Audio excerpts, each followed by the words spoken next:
So first, when I was informed that I got the chance to make a speech here, I didn't feel excited. Instead, I felt uneasy because I had to choose a topic myself, and I had no idea of which topic to choose. Several days before the event, I sat at the table looking at the whiteboard in front of me. Many thoughts came into my mind. Many people are addicted to video games these days. Maybe I can talk about this. We sleep every day, so talking about dreams is also a very good idea. There were so many ideas, and all of them seemed great, but I didn't know which one to choose. But most importantly, I was afraid that the topic I chose at last is not the best. This is very common in our daily life, isn't it? People hesitate when they are making decisions because they fear of a better option. And if we combine the first letter of each word in this phrase together, we can get a new term, FOBO, fear of a better option. And this is what I want to talk about today. Many people consider FOBO as a beneficial behavior because for them, it means that we are more cautious when deciding. However, in some cases, having FOBO can negatively impact your life. Imagine this.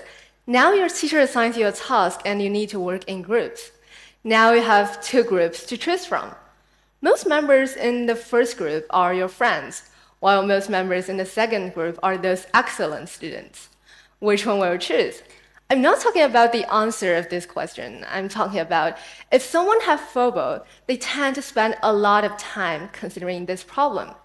However, if they could spend their decision-making time on their task, they would be able to complete more. So having FOBO can waste your precious time. Then how can we deal with the problem of FOBO? To deal with it, we have to understand the basis of this phenomenon first.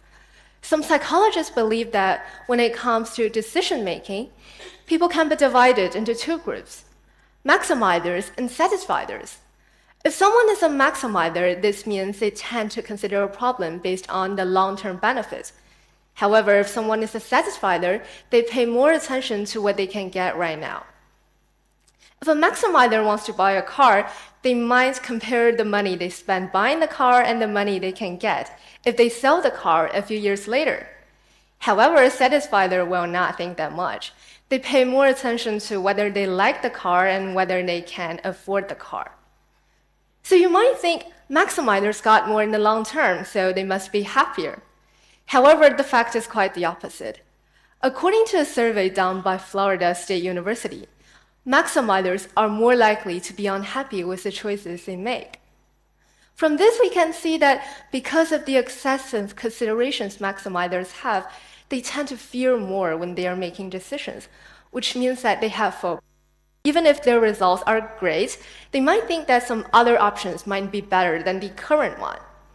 So whether or not someone has FOBO actually depends on their way of considering a problem, or in other words, whether they're optimist or not. So the first thing we can do to deal with FOBO is to think in an optimistic way. After we have made a decision, try to look for some positive consequences and keep telling yourself that your decision is not wrong. You might ask, is it really useful to do it after making a decision? And the answer is yes. 60% of people typically continue to consider other options even after making a decision. And actually, thinking positively can not only make you feel better, but also help you get away from FOBO.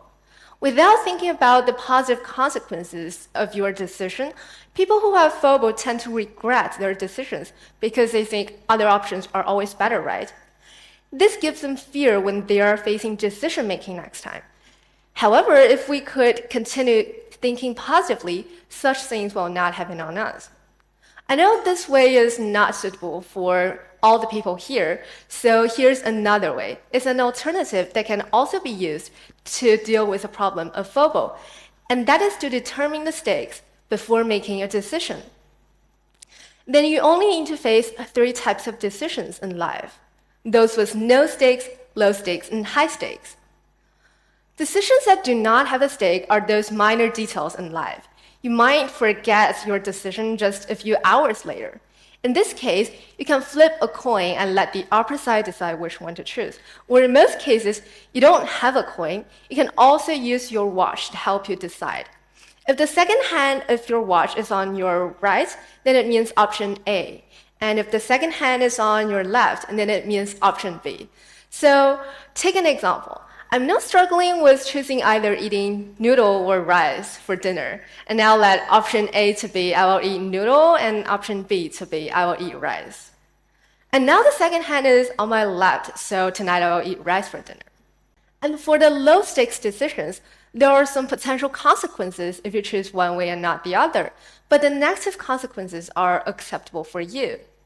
You might forget your decision just a few weeks later. In this case, you can listen to other people about their advice. After setting some basic criteria, you can have someone give you advice and take it reasonably. For example, you're now preparing for your summer vacation and you want to visit either Suzhou or Hainan. You can ask someone who has been there before and they will tell you how they feel about their trip to Suzhou or Hainan. However, setting some basic criteria is also very important. If you're a person that do not like extreme hot weather, then even if someone tells you they had a good time in Hainan, it's not a good choice for you because it's very hot there. And the last type of decisions that you need to face is those that have high stakes. Spend plenty of time on considering these problems is essential since they tend to have long-term impact on you and you really want to get it right. For example, which job to choose or which house to buy. In this case, you should set some basic principles that you need to follow through the process of decision. First, you gotta tell yourself what really matters to you. Second, collect some relevant facts. Then assess all the facts you collected according to your criteria and draw to a conclusion of which one is your best choice. If there are several equally great options for you, you can go to someone who you really trust for help, like your parents.